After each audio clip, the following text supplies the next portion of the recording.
C'est un spectacle dont Servan ne se lasse pas. Le nouveau visage du Grand Canal vénitien. Depuis le début de la crise sanitaire, cette expatriée française savoure depuis son balcon chaque matin l'étonnante sérénité de Venise. Une ville sans paquebot à l'horizon et vidée de ses millions de touristes. C'est vrai que c'était très difficile de s'entendre à cause du bruit des bateaux et surtout du mitraillement des appareils photo des bateaux touristes. Il n'y a plus de touristes aujourd'hui à Venise, donc ce sont des bateaux de techniciens ou des bateaux de Vénitiens, ce qui est plutôt rare à Venise. Ça, c'est le Grand Canal tel qu'on l'a rêvé. Et c'était le Grand Canal tel que je l'ai connu quand je suis arrivée ici il y a 22 ans. Désormais, les Vénitiens peuvent entendre leurs pas dans le labyrinthe des rues désertes. Cette Venise authentique, intime, est reconquise par ses 52 000 habitants qui se perdaient dans le flot des 12 millions de visiteurs qui séjournaient ici chaque année. Je crois que les Vénitiens retombent amoureux de leur ville, tout simplement. Tout ce qui était un petit peu les désagréments des 10 dernières années se sont estompés. Ils redécouvrent la dolce vita, le plaisir de prendre un café sur des campos, des restaurants qui sont à eux, des musées qui sont à eux, des canaux et donc des rios où il fait bon naviguer. Servan, habituée aux raccourcis des locaux, redécouvre même des ruelles qu'elle n'empruntait jamais. Moi, d'habitude, j'aurais pris une autre petite rue pour aller à San Marco que personne ne connaît, c'est un shortcut.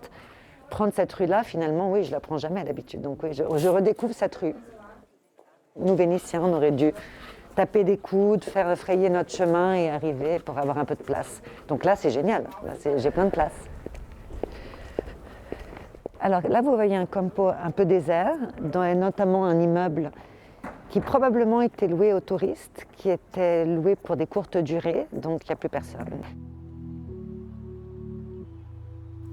L'autre facette de cette tranquillité est une crise économique sans précédent. L'absence des touristes étrangers aurait déjà fait perdre à l'Italie au premier trimestre 2020 plus de 9 milliards d'euros. Venise est l'une des villes les plus touchées car le tourisme fait vivre près de 70% des habitants. Mais certains résidents réussissent malgré tout à trouver des opportunités inattendues dans cette crise. C'est le cas de Giuliano. Cet étudiant a déniché en seulement 2 jours un appartement de 70 mètres carrés en plein centre de Venise. Mes camarades sont obligés de vivre loin de la vieille ville et font les trajets en train pour aller à l'université dans le centre. Moi, ici, j'ai l'avantage d'avoir plus de confort, plus de temps pour moi et mes études. Giuliano a trouvé cet appartement grâce à Massimo. Bonjour. Bonjour Giuliano. Bienvenue, je fais chauffer le café. Il est agent immobilier à Venise. Alors, il est venu le technicien pour la chaudière? Oui, il est venu, il a fait vite. Avant, Massimo louait ce logement à des touristes. Et aujourd'hui, il participe à un programme de la ville visant à favoriser l'hébergement des étudiants dans le centre. Alors tout va bien? Tout est parfait. J'arrive tout de suite au cœur de la ville, aucun problème.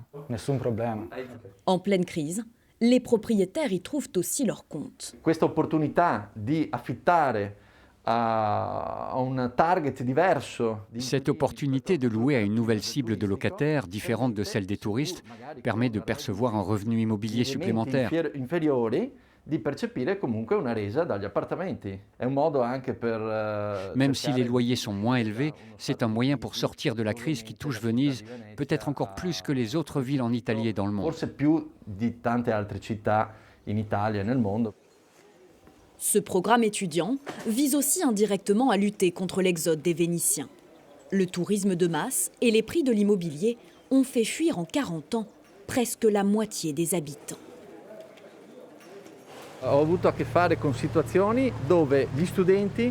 J'ai eu affaire à des étudiants qui ont connu la ville grâce à leur cursus universitaire et puis qui en sont tombés amoureux. Ils ont donc commencé à y vivre après leurs études. Il faut toujours trouver un certain équilibre. Jusqu'alors, il y avait probablement trop de touristes par rapport au nombre de résidents. Demain, le tourisme ne disparaîtra pas car ce n'est pas possible dans une ville comme Venise.